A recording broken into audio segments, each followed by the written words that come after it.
नमस्कार, जनता टीवी देख रहे हैं आप। आपके साथ मैं हूं खुशबू पांडे। इस बुलेटिन में बात होगी आज देवभूमि की। तो इस देवभूमि में आज बड़ी खबर की रुख करेंगे। इस वक्त की बेहद अहम जानकारी से आपको अपडेट करवाएंगे। ये बड़ी खबर सामने आ रही है। सीएम पुष्कर सिंह धामी का आज दिल्ली दौरा है। दिल्ली दौरे के दौरान पुष्कर सिंह धामी कई बड़े फैसले लेंगे। शाम 5:30 बजे दिल्ली जाएंगे मुख्यमंत्री। जीआईएस को लेकर कल दिल्ली में रोड शो होगा। इस वक्त की बड़ी और अहम जानकारी से आपको अपडेट करवा रहे हैं। ये बड़ी खबर सामने आ रही है। सीएम पुष्कर सिंह धामी का आज दिल्ली दौरा है। शाम 5:30 बजे दिल्ली के लिए रवाना होंगे मुख्यमंत्री पुष्कर सिंह धामी। जीआईएस को लेकर कल दिल्ली में रोड शो करेंगे पुष्कर सिंह धामी। सीएम धामी दिल्ली में निवेशकों को यहां पर आमंत्रित भी करेंगे। ये बड़ी खबर, बड़ा अपडेट आपके सामने।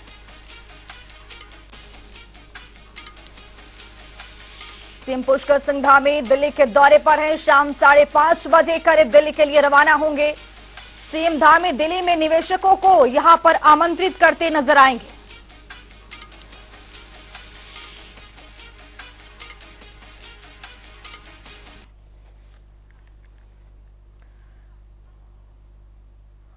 तो हमारे साथ हमारे संवाददाता नवीन शुक्ला देहरादून से जुड़ चुके हैं। नवीन, सीएम पुष्कर सिंह धामी आज दिल्ली के लिए रवाना होंगे। करीब शाम 5:30 बजे दिल्ली के लिए रवाना होंगे। क्या कुछ आगे का शेड्यूल होगा? जी खुशबू, निश्चित तौर पर मुख्यमंत्री पुष्कर सिंह धामी आज दिल्ली के लिए रवाना होंगे। वह करीब जो शाम का जो वक्त है 5:30 बजे दिल्ली जाएंगे। कहीं ना कहीं जो इन्वेस्टरों को किस तरीके से यहाँ पर बुलाया जाए, उत्तराखंड में बुलाया जाए, इसको लेकर वो रोड शो करेंगे। और सबसे बड़ी बात यह है कि अभी मुख्यमंत्री पुष्कर सिंह धामी पिछले दिनों लंदन गए थे। वहां पर उन्होंने इन्वेस्टरों को इन्वाइट किया और कि इस तरीके से जो रोजगार है, जो व्यापार है उत्तराखंड में बढ़े, इसको लेकर लगातार मुख्यमंत्री पुष्कर सिंह धामी काम कर रहे हैं। और अब मुख्यमंत्री पुष्कर सिंह धामी आज दिल्ली के लिए रवाना होंगे। वह रोड शो में प्रतिभाग करेंगे। कहीं ना कहीं जो रोजगार के क्षेत्र में किस तरीके से उत्तराखंड बढ़े, इसको लेकर लगातार मुख्यमंत्री एक्टिव नजर आ रहे हैं। और देर शाम दिल्ली के लिए रवाना होंगे। वहां पर उनके तमाम सारे कार्यक्रम लगे हुए हैं, उसमें वह प्रतिभाग करेंगे। इसके साथ ही कल जो रोड शो होने वाला है उसमें भी मुख्यमंत्री पुष्कर सिंह धामी प्रतिभाग करने जा रहे हैं। कहीं ना कहीं उत्तराखंड के लिए एक बड़ी उपलब्धि की बात जरूर कही जा रही है, क्योंकि मुख्यमंत्री लगातार इन्वेस्टरों को उत्तराखंड में रोजगार लगाने के लिए इनवाइट कर रहे हैं। आगामी जो दिसंबर माह में इन्वेस्टर समिट प्रस्तावित है, उसको लेकर मुख्यमंत्री पुष्कर सिंह धामी एक्टिव हैं और लगातार वह निवेशकों को उत्तराखंड में जो अपना निवेश करने के लिए आमंत्रित भी कर रहे हैं। इसी क्रम में अब मुख्यमंत्री धामी दिल्ली जा रहे हैं और कहीं ना कहीं जो रोजगार का क्षेत्र है, किस तरीके से उत्तराखंड बढ़े, इसको लेकर वह तमाम सारी बैठकों में भी प्रतिभाग करेंगे, रोड शो में प्रतिभाग करेंगे और इन्वेस्टरों को उत्तराखंड के लिए इन्वाइट करेंगे। और नवीन, जिस तरह से यहाँ पर सीएम धामी की जो निवेशकों को यहाँ पर आमंत्रित करने का जो शेड्यूल है, इससे काफी उत्तराखंड के जो युवा हैं उसमें खुशी का माहौल होगा, क्योंकि उनको यहाँ पर रोजगार के अवसर भी मिलेंगे। जी खुशबू, निश्चित तौर पर अगर देखा जाए तो लगातार मुख्यमंत्री पुष्कर सिंह धामी इस क्रम में काम कर रहे हैं। जो निवेशक हैं वह उत्तराखंड आए, ज्यादा से ज्यादा रोजगार यहाँ पर लगाएं।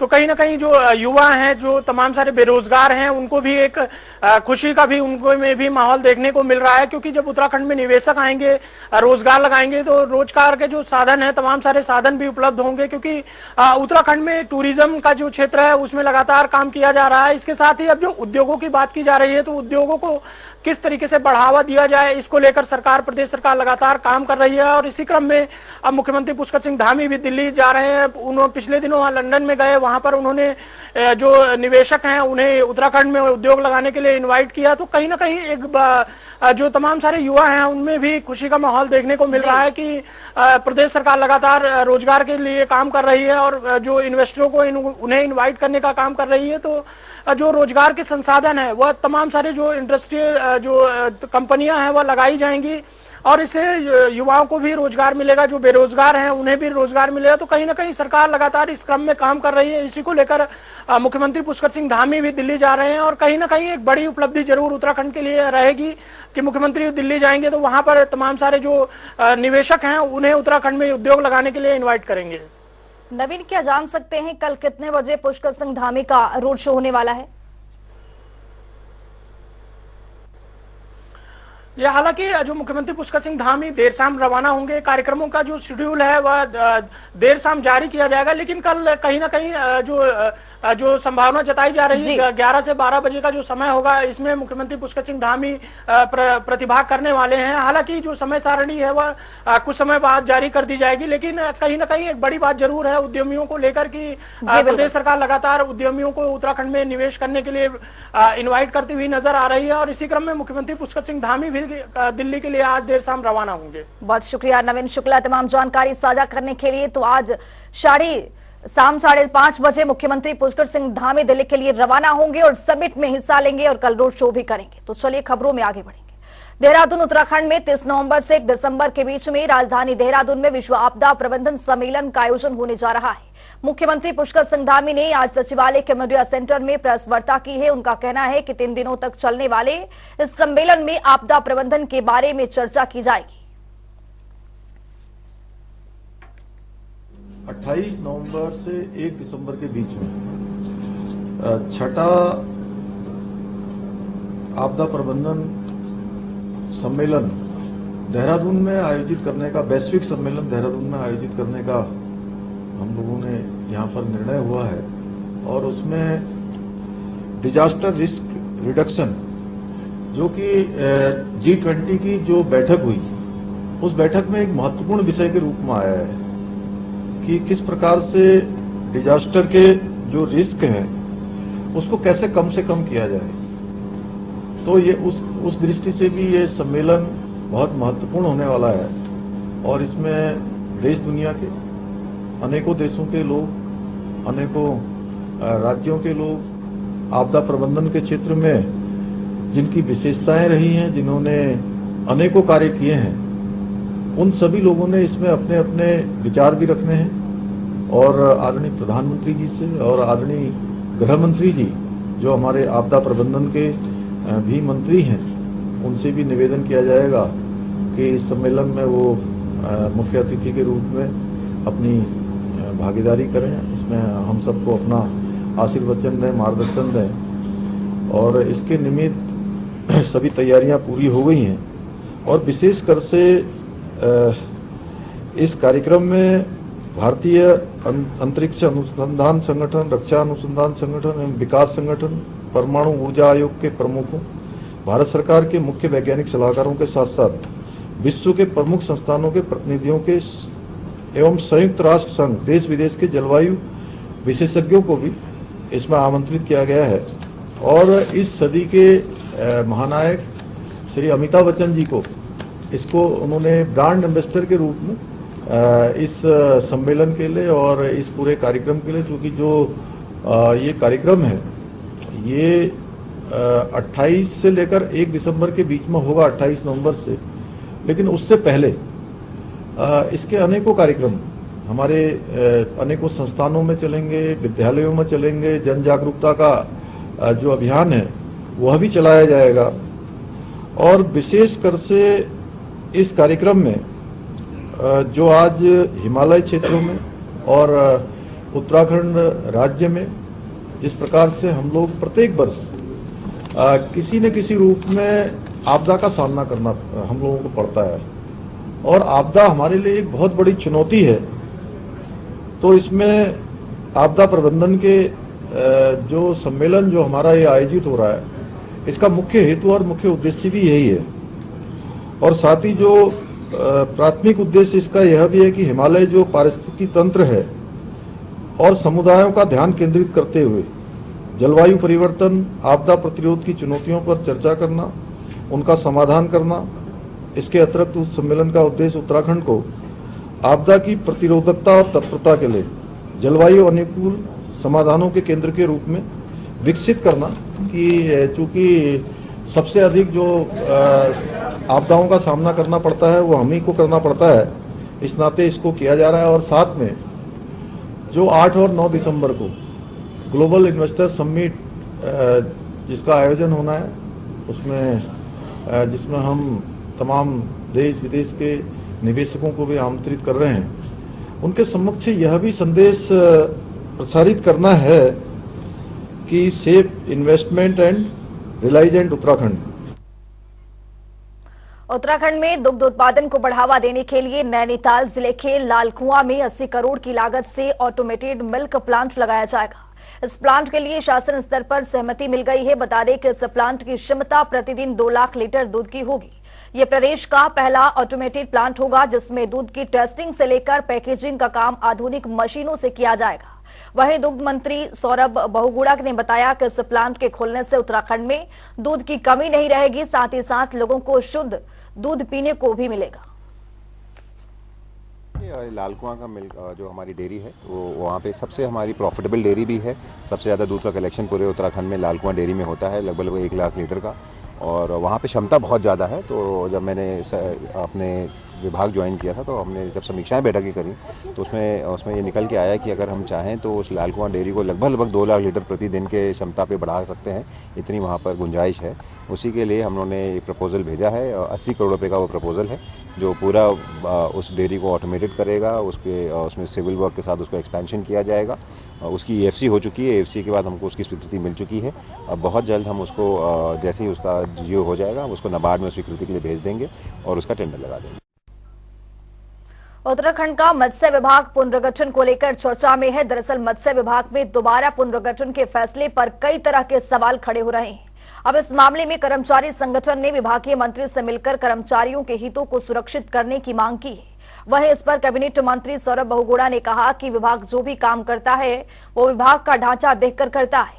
हमारे पास जो प्रपोजल आया है वो 13 जिलों में 15 AD का आया है जिसको स्वीकृति दे दी गई है।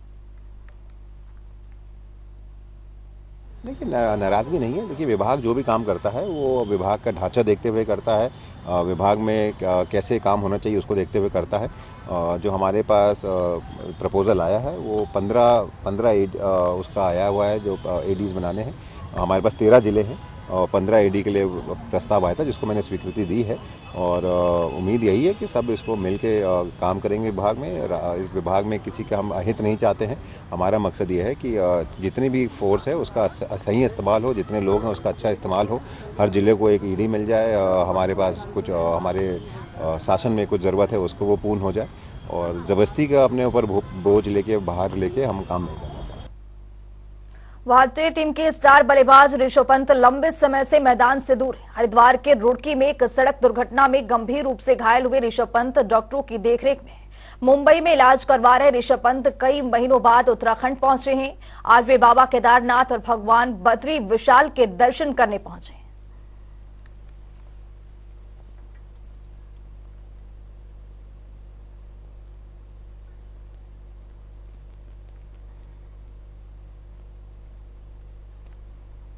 तो रुक करेंगे अगली बड़ी खबर की और इस वक्त की बेहद जानकारी से आपको अपडेट करवाएंगे। ये बड़ी खबर सामने आ रही है। बाबा केदार के दरबार में भक्तों का हुजूम उमड़ा है।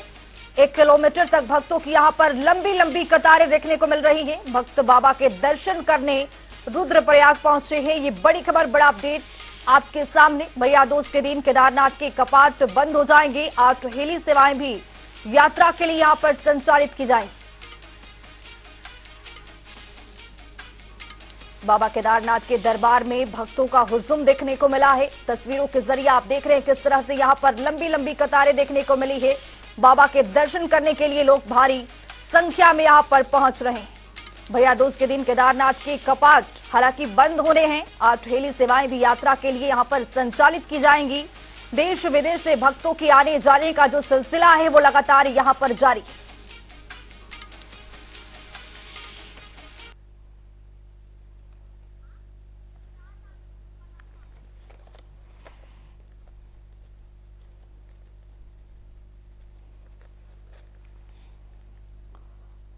तो हमारे साथ हमारे संवाददाता यशराज आनंद जुड़ चुके हैं। यशराज, बाबा के दरबार में भक्तों की लंबी लंबी कतारें देखने को मिल रही हैं।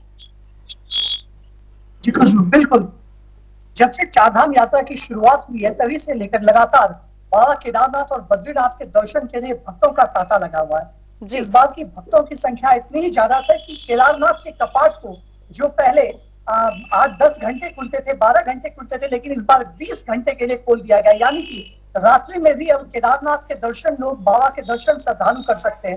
भक्तों का तांता देखकर कि इतनी ज्यादा भक्तों की भीड़ थी कि कई बार क्या हुआ, बुकिंग भी बुकिंग भी सही प्रक्रिया से नहीं हो पाई, बुकिंग भी सही समय पर नहीं हो पाई। इस कारण जी। से लोगों को काफी ज्यादा इंतजार, लंबे समय का इंतजार करना पड़ा। दूसरी सबसे बड़ी बात है इस बार जो कुछ खासी दिक्कतों का सामना करना, जिसमें होटल भी काफी ज्यादा फुल हो गए थे, सारे होटल फुल हो गए थे। लेकिन फिर भी इसके बावजूद भक्तों का लगातार कतार, भक्तों की लगातार संख्या बढ़ते ही जा रही थी बाबा केदारनाथ के दर्शन के लिए। भक्त बाबा केदारनाथ के दर्शन के लिए चाहे बात करें जम्मू कश्मीर, पंजाब, हरियाणा, बिहार, महाराष्ट्र, छत्तीसगढ़, उत्तर प्रदेश, पंजाब, हर जगह से भक्त उमड़ कर आ रहे थे। वहीं इस बार मैं बताना चाह रहा हूँ भैया दूज के अवसर पर केदारनाथ का पट बंद होगा। वहीं अभी तक भक्तों की संख्या 16,50,000 के आसपास, 14 माफ कीजिएगा 14,50,000 के आसपास पार कर चुकी है। और इतने कम समय में लगता है कि भक्तों में 2 लाख की और वृद्धि हो सकती है, यानी कि कुल 16 से 17 लाख के आसपास के भक्तों का भीड़ फिर से आएगा, वो आप केदारनाथ के दर्शन के लिए आएंगे। तो इस बार केदारनाथ के दर्शन के लिए पूरी तरीके से पिछले बार का रिकॉर्ड भी तोड़ दिया गया है। पिछले बार के रिकॉर्ड से भी ज्यादा इस बार किया गया है, क्योंकि इस बार भारी बरसात भी हुई, भूस्खलन भी हुआ, हिमपात भी हुआ, लेकिन बावजूद इसके भक्तों का तांता लगा रहा। भक्त बिना किसी डर के केदारनाथ के दर्शन के लिए आते रहे। वहीं यदि बात की जाए सरकारी सुविधाओं की, स्वास्थ्य व्यवस्था की, तो सरकार भी इस बार पूरी तरीके से दुरुस्त तंदुरुस्त नजर आई। डॉक्टरों की टीम लगातार पहाड़ों पर रही और यहाँ मैदानी क्षेत्र से जाकर पहाड़ों पर रही, और लगातार डॉक्टरों की टीम भी बाबा केदारनाथ के दर्शन जो श्रद्धालु करने आए थे उनके स्वास्थ्य शिविर की जांच, उनके स्वास्थ्य की जांच करते रहे, इसलिए स्वास्थ्य शिविर भी बनाया गया। तो इस बार स्वास्थ्य की भी जांच, स्वास्थ्य की भी बात की जाए वो बिल्कुल व्यवस्था सही रही। और एनडीआरएफ और एसडीआरएफ की टीम भी तुरंत तैनात ही रही मौके पर। यदि कोई अनहोनी घटनाएं घटित होती है तो तुरंत एसडीआरएफ और एनडीआरएफ की टीम मौके पर पहुंचकर रेस्क्यू करेगी। तो इस बार बाबा केदारनाथ के दर्शन के लिए भक्तों का बिल्कुल तांता लगा रहा और भक्तों के द्वारा पिछले कई सालों के रिकॉर्ड को इस बार तोड़ दिया गया है। जी बहुत शुक्रिया यशराज आनंद तमाम जानकारी साझा करने के लिए। तो लगातार केदारनाथ में भक्तों की भीड़ देखने को मिल रही है, लोग यहाँ पर लंबी लंबी कतारों में यहाँ पर दर्शन करने के लिए वहां पर पहुंच रहे हैं। तो चलिए अब खबरों में आगे बढ़ेंगे। उत्तराखंड में सड़कों पर यातायात नियमों के पालन के लिए प्रदेश सरकार ने सख्त कदम उठाए। इसी कड़ी में परिवहन विभाग की ओर से बाइक परिवर्तन टीम सड़कों पर है। बाइक स्क्वाड टीम ने पिछले 6 महीने में बड़ी कार्रवाई करते हुए यातायात के नियमों को उल्लंघन करने के मामले में लगभग 24 वाहनों के खिलाफ कार्रवाई की है। वहीं इस पर आरटीओ संसदीय सैनी ने बताया है कि अब तक परिवहन विभाग की परिवर्तन टीम 4 पहिया वाहन और इंटरसेप्टर के जरिए ही चालान करती है, लेकिन अब बाइक टीम को भी परिवर्तन की कार्रवाई के लिए शामिल किया गया है।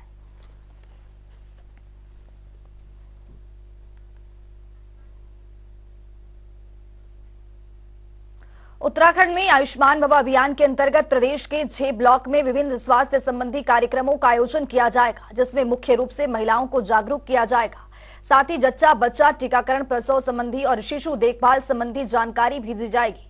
वहीं इस अभियान के चलते केंद्रीय स्वास्थ्य मंत्री डॉक्टर मनसुख मांडविया ने वर्चुअल बैठक ली है, जिसमें प्रदेश के स्वास्थ्य मंत्री डॉक्टर धन सिंह रावत सहित स्वास्थ्य विभाग के उच्चाधिकारी शामिल हुए।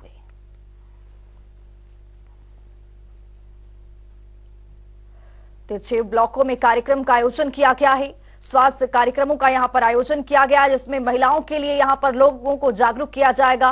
प्रसव संबंधी यहां पर जानकारी दी जाएगी। अल्मोड़ा का सयाद ब्लॉक में, बागेश्वर का कपकोट ब्लॉक में, ये 6 ब्लॉक ऐसे हैं जिसमें कार्यक्रम का आयोजन किया गया है। उत्तरकाशी का मोरी ब्लॉक है, तो वहीं पौड़ी का दुगड़ा ब्लॉक भी शामिल है।